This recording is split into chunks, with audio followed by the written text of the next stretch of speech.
Bonjour à toutes et à tous. Écoutez, merci de prendre ces 15 minutes avec nous aujourd'hui. Donc, moi, je suis Sandrine Lunven, donc la directrice générale de TAC Economics. Et voilà, nous souhaitions organiser ce webinaire aujourd'hui afin de vous présenter notre plateforme d'intelligence économique et d'analyse macro-sectorielle.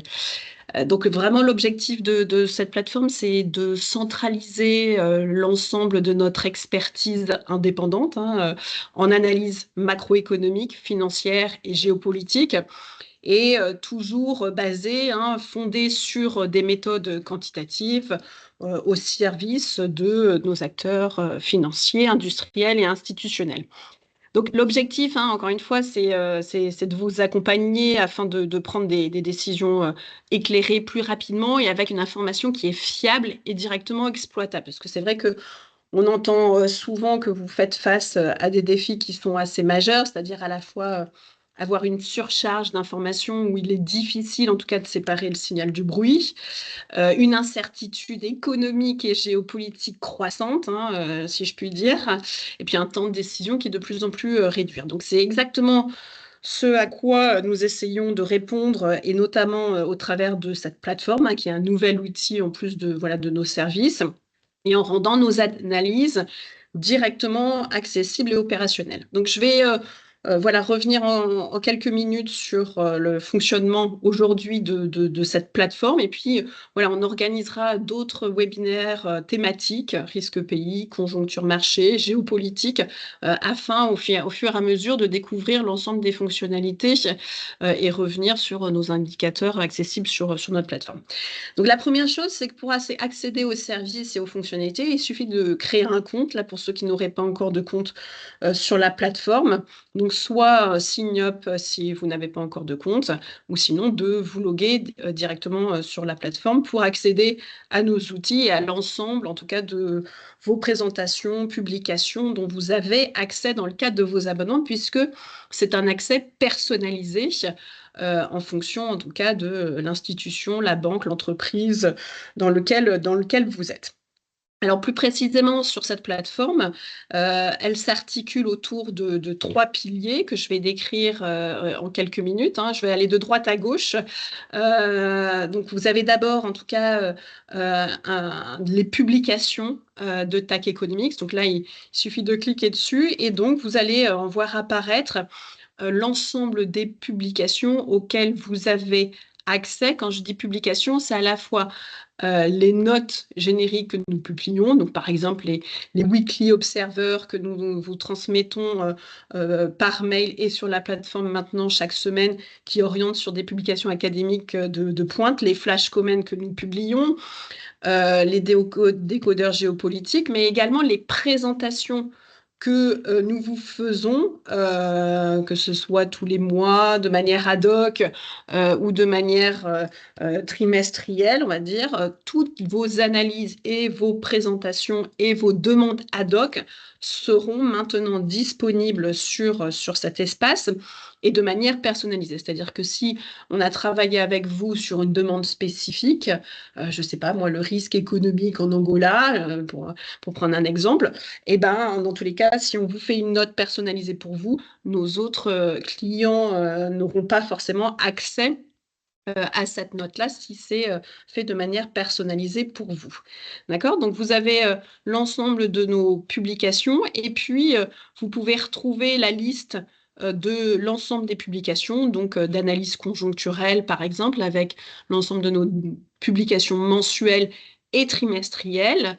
Et à chaque fois, vous pouvez soit, en cliquant dessus, les consulter en ligne pour avoir notre dernière note de mise en cohérence des derniers chiffres conjoncturels avec nos scénarios trimestriels donc, que l'on publie tous les mois.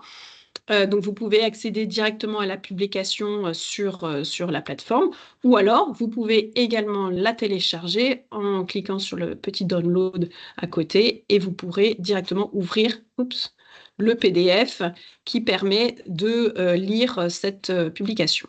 D'accord?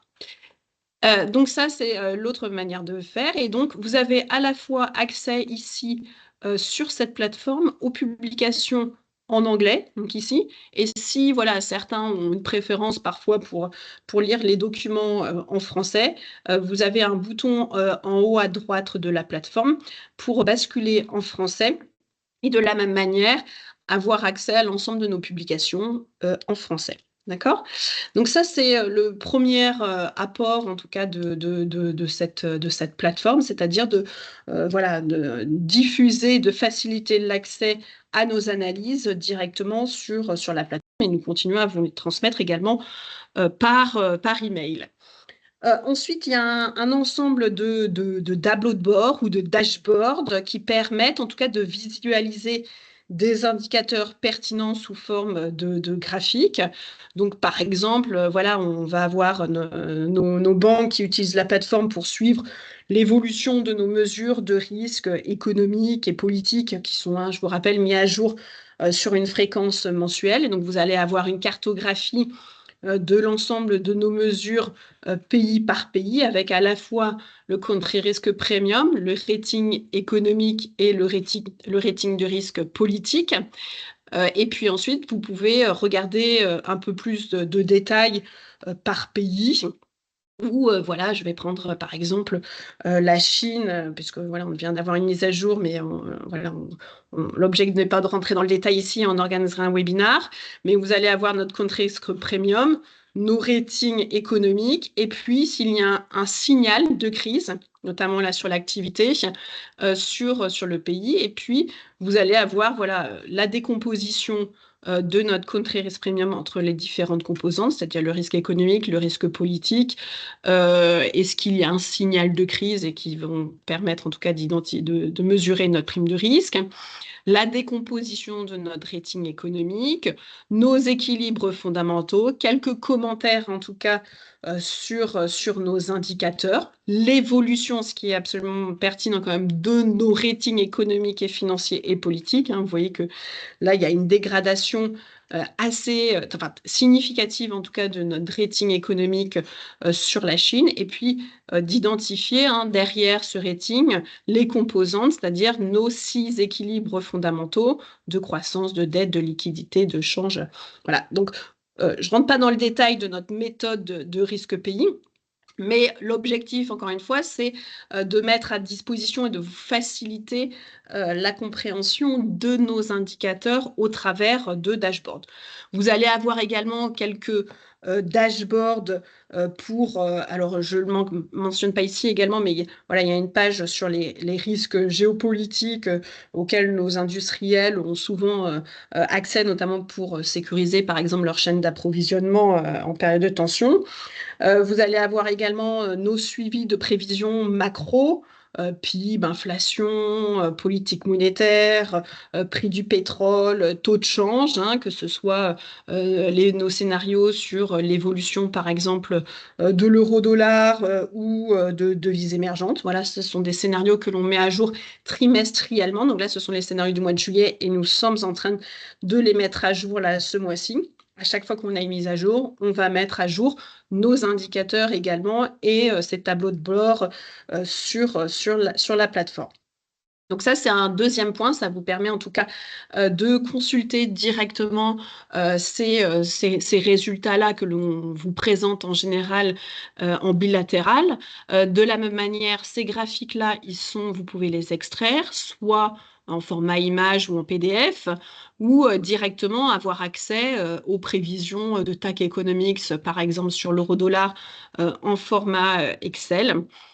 Et les télécharger directement et vous avez voilà, un fichier Excel qui est formaté et qui vous permet d'avoir accès à nos prévisions. Le dernier point, c'est notre data, c'est-à-dire que là, on va avoir les dashboards et les publications.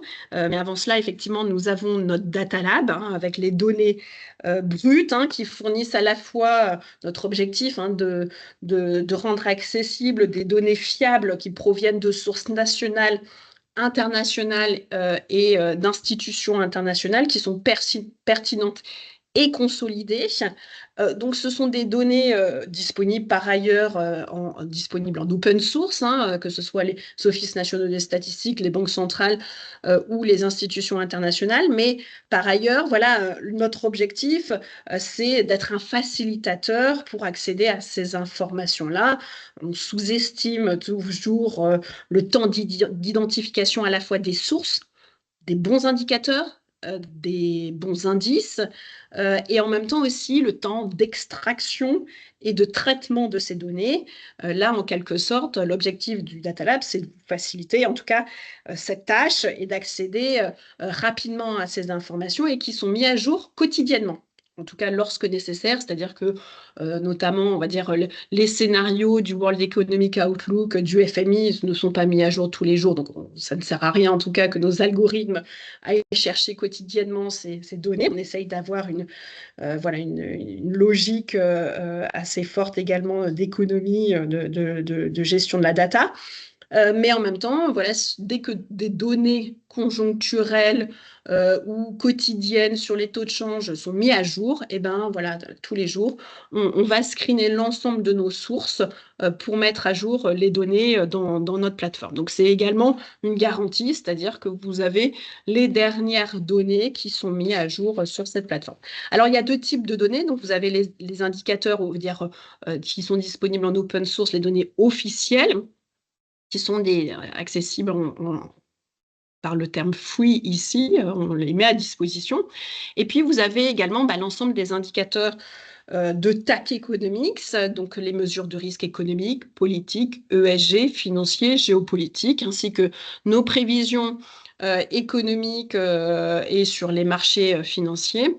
Et donc, l'objectif, en tout cas, c'est de vous mettre à disposition l'ensemble des résultats de nos modèles. Donc, ils sont accessibles sur la plateforme. Donc, par exemple, voilà, vous voulez nos prévisions de court terme sur, par exemple, la zone euro. Voilà, on peut filtrer sur la géographie souhaitée. Et vous allez avoir, par exemple, les prévisions sur les taux directeurs de la BCE directement sur notre plateforme, que vous pouvez à nouveau extraire directement, hein, soit extraire directement ce graphique, soit extraire les données en format Excel. Vous pouvez également les transformer, c'est-à-dire les passer en trimestriel, en différences premières. Vous avez la description de l'indicateur sur la gauche et la source, hein, c'est encore très important. Et puis, vous allez avoir un API code, puisque derrière cette plateforme et derrière cette gestion de la data, c'est une API que nous avons développée et que l'on vous met à disposition. Et donc, chaque indicateur suit un triptyque bien défini, qui est le nom du dataset, donc là, STF pour Short Term Forecast, slash le symbole de l'indicateur, donc là, P-rate pour Policy Rate et avec underscore F pour Forecast. Sachant que je précise, pour garder une entière transparence, toutes les données provenant de sources officielles, le symbole qui est utilisé est le symbole que l'on retrouve sur la source officielle. Afin de garder une pleine transparence et de traçabilité de nos indicateurs, nous avons fait en tout cas ce choix-là. Et puis enfin, slash le code ISO 3 du pays. Donc, ces données-là, elles sont accessibles sur la plateforme. Vous avez également un add-in Excel que vous pouvez exécuter et installer. Voilà, s'il y a un problème, il ne faut pas hésiter à nous consulter, en tout cas, pour vous aider, en tout cas, à l'installer. Mais dès qu'il est installé, vous pouvez également avoir accès à notre Data Lab sur Excel via, justement, vous allez avoir un onglet TAC Economics qui va s'ouvrir. Et puis, donc là, vous pouvez faire des requêtes directement sur Excel. Donc, par exemple, je vais taper le Brent. Par exemple, si je fais une recherche sur les prix du Brent, et donc je vais avoir des suggestions de données qui vont être fournies. Donc, par exemple, voilà, je vais aller chercher les données du prix de Brent qui sont publiées par l'EIA. Vous allez avoir la zone géographique d'intérêt. Donc là, évidemment, c'est uniquement World. Je passe à droite la zone géographique parce qu'en fait, on pourrait charger un indicateur pour beaucoup de pays d'un coup. ou alors pour un pays, plusieurs indicateurs d'un coup. Donc là, on sélectionne la géographie, on fait un Add to Query, vous allez voir que ce triptyque va apparaître ici dans la fenêtre. Ensuite, on peut rajouter des informations sur le nom de la série, le code du pays, l'unité, modifier la fréquence. Donc là, ce sont des données mensuelles. Donc, je vais garder des données mensuelles, mais je pourrais les passer en trimestriel directement. Choisir la période d'intérêt. Donc, par exemple, je vais prendre 2020. Ensuite, je fais un get data et je vais avoir la donnée qui va être chargée directement sur le fichier Excel. Ça veut dire aussi que voilà, si on fait une mise à jour des données de l'EIA demain et que vous avez enregistré ce fichier Excel par ailleurs, ensuite, quand vous revenez sur ce fichier Excel, que vous appuyez sur le bouton Refresh, et bien, ces données-là seront directement remises à jour. De la même manière, si vous voulez des données étendre, par exemple, la série, vous pouvez soit ensuite cliquer sur le bouton Edit pour modifier du coup la période, en disant par exemple je vais des données depuis 2018 et faire un get data ensuite. Vous pouvez également directement dans la barre des tâches modifier la date et faire par exemple depuis 2015 et ensuite il y a juste à cliquer sur le bouton refresh et vous avez les données qui sont à jour. Donc ça, c'est donc la deuxième manière d'extraire ces données, donc la plateforme, la DIN Excel. Et puis, nous avons également des librairies Python et R pour les data scientists afin, en tout cas, de se plugger directement à notre API. Et donc là, on a un GitHub qui est accessible et qui permet, en tout cas, d'avoir les différentes options de nos packages Python et R. Si besoin, en tout cas, si intérêt, voilà, nous, on est à disposition et on peut organiser un autre webinaire, soit personnalisé, soit global, pour, en tout cas, revenir sur une démo spécifiquement sur Python et ou R pour exploiter, en tout cas, l'ensemble de nos données. Donc voilà, donc on avait prévu 15 minutes, histoire de ne pas prendre beaucoup de votre temps, et l'objectif aujourd'hui, c'était de vous présenter en globalité les fonctionnalités de la plateforme. On va organiser toutes les semaines d'autres webinaires thématiques pour entrer un peu plus en profondeur sur le contenu de cette plateforme et vous accompagner dans l'exploitation à la fois de nos mesures et puis pour identifier nos analyses.